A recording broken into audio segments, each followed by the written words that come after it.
बिस्मिल्लाहिर्रहमानिर्रहीम। मैं हूं आपका physics lecturer sir Atif Mahmood. आज हम जिस टॉपिक पे लेक्चर लेने के लिए हाजिर हुए हैं वो है एरर एंड अनसर्टेनिटीज़। बच्चों, लास्ट में हम जिन लेक्चर्स में जो टॉपिक्स डिस्कस कर रहे थे वो थे सिस्टम इंटरनेशनल ऑफ यूनिट्स ने फिजिकल क्वांटिटीज़ को कितनी टाइप्स में डिवाइड किया हुआ है, और फिर उन क्वांटिटीज़ को मेजर करने के लिए जो यूनिट्स हैं उनको कितने हिस्सों में डिवाइड किया हुआ है, और फिर उन यूनिट्स को जो लिखने का तरीक़ाकार है वो क्या है, यानी कि इंडिकेशंस हम कैसे करते हैं यूनिट्स की, ये सारी हमने लास्ट लेक्चर में डिस्कशन की है। लेकिन बेटा, जब हम किसी क्वांटिटी को मेजर कर रहे होते हैं तो हमें जो सबसे कॉमन इशू आता है कि हम मेजरमेंट के दौरान जब किसी भी चीज़ को मेजर कर लेते हैं तो वो मेजरमेंट हमारी सही है या गलत। दो ही ऑप्शंस होते हैं। अगर सही है तो बिल्कुल अच्छी बात है, अगर गलत है तो वो कितनी गलत है। आपकी जो भी मेजरमेंट है उसके अंदर जो गलती होती है उसे कहा जाता है एरर। अनसर्टेनिटी क्या है ये बाद में हम डिस्कस करते हैं। First of all let us discuss error. फिर हम इसके बाद ये सीखेंगे कि एरर की टाइप्स कितनी है और एरर को मेजर रिड्यूस करने के तरीकाकार क्या है। तो आज का हमारा लेक्चर आपने अपनी फिंगर टिप्स पे बैठकर पहले याद करना है हम क्या सीखने वाले हैं। हम सीखेंगे what is error, second point पे हम क्या सीखेंगे, types of error, and third point पे हम सीखेंगे उनका क्या तरीका है एरर्स को रिड्यूस करने का। और इसके अलावा आखिर में जाकर हम ये सीखेंगे व्हाट इज अनसर्टेनिटी, और इस अनसर्टेनिटी का क्या मतलब है और इसको कैसे हम खत्म कर सकते हैं।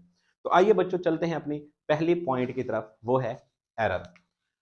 तो एरर को जब हम डिस्कस करने लगते हैं तो एरर का क्या मतलब है, गलती। ठीक है बच्चे, अब गलती देखें। आपने फर्ज करते हैं मार्केट से कोई चीज खरीदी और उसके ऊपर उसका जो मैस था वो लिखा हुआ था 80 किलोग्राम, यानी कि ये जो उसकी वैल्यू है ये मार्क्ड वैल्यू है। ठीक है, आपने फर्ज कर रहे हैं अपने घर में आकर उसको स्प्रिंग बैलेंस से या वेट मेजरिंग मशीन से उसका मैस जब दोबारा किया तो आपके पास वो मैस आया 81 केजी। तो ये जो वैल्यू है ये क्या है, ये है मेजर्ड वैल्यू। तो देखें जरा, जो ऊपर वैल्यू मार्क्ड थी वो कितनी थी, 80 किलोग्राम। जो आपने मेजर की वो कितनी है, 81 केजी। तो मार्क्ड वैल्यू में और मेजर्ड वैल्यू में जो डिफरेंस आ रहा है वो कितने का है, 1 केजी का। That is error. हम जब भी कोई मेजरमेंट करें तो डिफरेंस बिटवीन द, क्या कहते हैं हम उसे, difference between measured value and marked value is called error। ठीक है मेरे बच्चे, तो ये तो है एरर। अब हम ये डिस्कस करते हैं कि एरर की जो है वजूहात क्या होती हैं, यानी कि ये गलती होती क्यों है। What are the causes of error. ठीक है बच्चे, एरर की बहुत सारी वजूहात हो सकती हैं, लेकिन उसमें से जो चंद हैं हम इसको डिस्कस करते हैं। पहली, हम कहते हैं कि ये होती है नेग्लिजेंस ऑफ पर्सन, ये यानी कि लापरवाही हो सकती है। दूसरी जो है इसकी ये वजह हो सकती है in appropriate method, in appropriate यानी कि आपका मेजर करने का जो मेथड था वो ठीक नहीं था। ठीक है बच्चे, जो तीसरी वजह है वो होती है इन एक्सपीरियंस ऑफ पर्सन, यानी कि आपका जो शख्स मेजरमेंट कर रहा था उसका तजर्बा ही ठीक नहीं था। पहले उसकी क्या थी, लापरवाही, फिर मेथड ठीक नहीं था, या इन एक्सपीरियंस था, यानी कि जिस इंस्ट्रूमेंट से वो मेजरमेंट आप कोई कर रहे होते हैं अगर आपको तजर्बा ही नहीं है कि उसको कैसे यूज करना है तो डेफिनेट बात है आपकी जो मेजर्ड वैल्यू है उसमें कोई ना कोई गलती आएगी। तो ये जो एरर होता है इसे कैसे, जो है ना, ये अगर आप इन तीनों वजूहात पर गौर करें तो आपको यहाँ पर कौन नजर आते हैं, ह्यूमंस। यानी कि जो लापरवाही होती है वो किसकी होती है, ह्यूमंस की होती है। इन अप्रोप्रिएट मेथड जो होता है वो किसका होता है, ह्यूमन का। इन एक्सपीरियंस कौन होता है, ह्यूमन होता है। तो हम कह सकते हैं कि डायरेक्टली जो एरर है उसके अंदर जो डायरेक्ट इन्वॉल्वमेंट है वो किसकी है, ह्यूमन बीइंग्स की। अब अनसर्टेनिटी को जानने से पहले हम इस पे डिस्कस कर लेते हैं कि टाइप्स ऑफ एरर कौन कौन सी हैं। तो जरा देखें, जो टाइप्स ऑफ एरर हैं ये हमारे पास दो किस्म की होती हैं। जो पहली टाइप है उसे हम कहते हैं रैंडम एरर, और जो दूसरी टाइप है हमारे पास उसे हम कहते हैं सिस्टमैटिक एरर। तो बोर्ड में अक्सर बेटा इस एरर का शॉर्ट क्वेश्चन पूछा जाता है कि give the difference between the random error and systematic error. आइए सीखते हैं कि आपने इस शॉर्ट क्वेश्चन को कैसे अटेम्प्ट करना है। मैं डायरेक्टली उस शॉर्ट क्वेश्चन की फॉर्म में ही इस आंसर को लिख देता हूं ताकि आपको समझ आ सके कि आपने कैसे इस शॉर्ट क्वेश्चन को लिखना है। तो सबसे पहले आ जाता है हमारे पास रैंडम एरर, फिर आ जाता है सिस्टमैटिक एरर। जी बेटे, आपने जो सबसे पहला डिफरेंस इन दोनों के दरमियान लिखना है वो है डेफिनेशन का। यहां पर बीच में ऐसे आपने लाइन पुट करनी होती है डिफरेंस की फॉर्म में, और दोनों साइड पर हम इसकी क्या लिख देंगे, डेफिनेशन। तो व्हाट इज रैंडम एरर, जरा देखते हैं। कहता है कि is said to occur, random error उस वक्त होगा when repeating measurement give different value of same quantity under same conditions।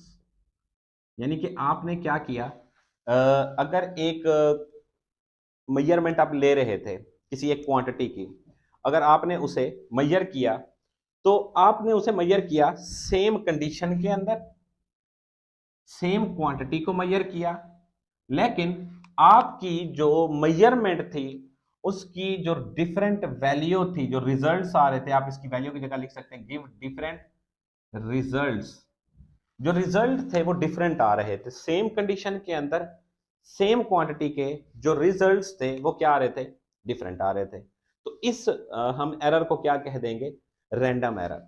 अब सिस्टमैटिक एरर का फिर क्या मतलब है, इसका क्या मतलब है जरा देखते हैं।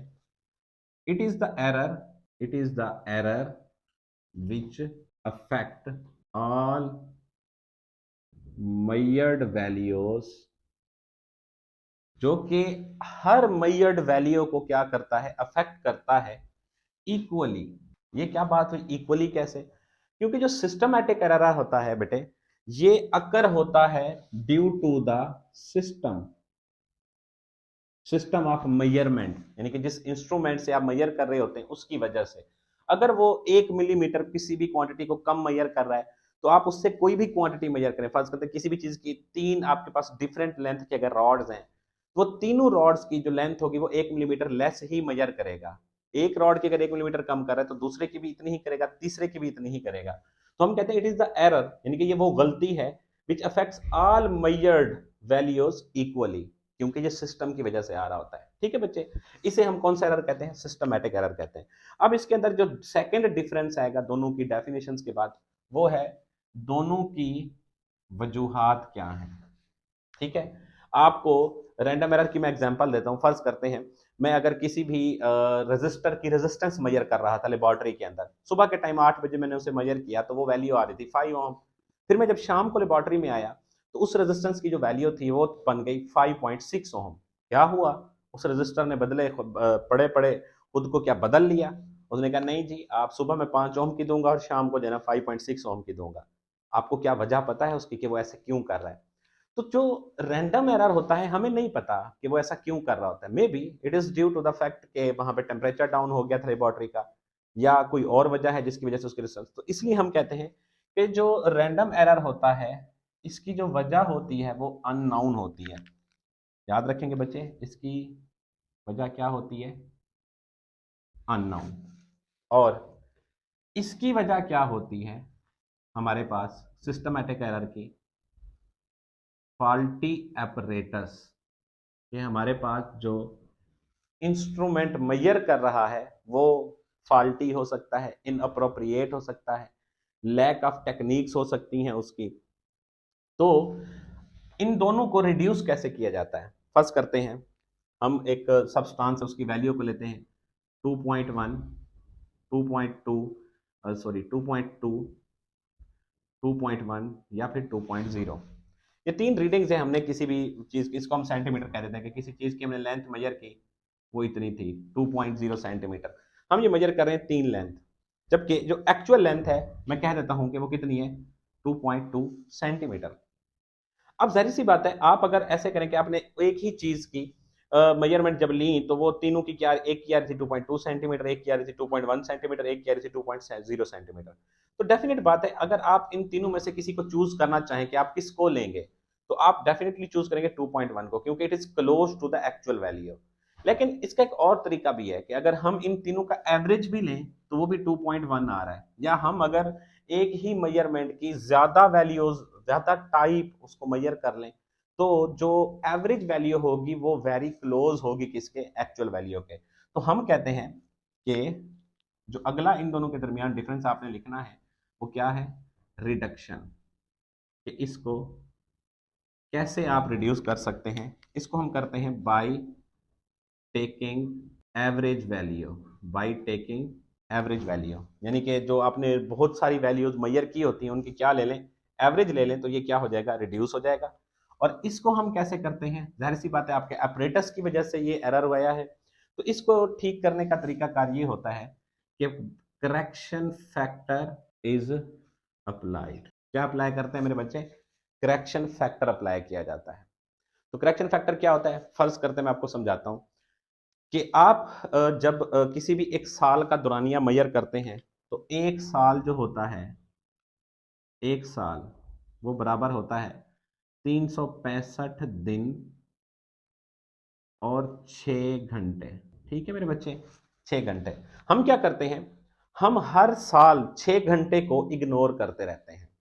अब हर साल को हम कहते हैं वो 365 दिन का होता है, लेकिन आफ्टर एवरी 4 ईयर्स हम क्या करते हैं, हर 4 साल बाद ये जो 6 घंटे हम छोड़ते हुए आ रहे थे, 4 साल बाद इनकी टोटल वैल्यू हो जाती है 24 घंटे। तो हम कहते हैं जो हर चौथा साल है वो कितने दिन का हो जाएगा, 365 से 366 दिन का, यानी कि 366 डेज का हो जाएगा, जिसे हम लीप ईयर कहते हैं। तो देखा, तो 6 घंटे हम छोड़ते हुए आ रहे थे, फोर्थ ईयर को जाके हमने करेक्शन फैक्टर 24 आवर्स का इकट्ठे अप्लाई किया, तो हमारा जो टाइम के अंदर डिफरेंस आ रहा था वो खत्म हो जाता है। तो this is how systematic error is reduced. अब हम डिस्कस करते हैं कि अनसर्टेनिटी क्या है, रैंडम एरर और सिस्टमैटिक की। आई होप आपको अच्छे तरीके से बात समझ में आ गई होगी। अनसर्टेनिटी एक बड़ी ही मजेदार चीज है, हम अगले लेक्चर्स के अंदर इसके ऊपर मजीद ज्यादा डिटेल्स में डिस्कस करने वाले हैं, क्योंकि ये बहुत ज्यादा मैटर करती है फिजिक्स के अंदर। जो अनसर्टेनिटी है मेरे बच्चे, इसे हम कहते हैं गैर यकीनी। गैर यकीनी, इसका कॉन्सेप्ट आप समझ लें, इसकी डेफिनेशन को रहना दें।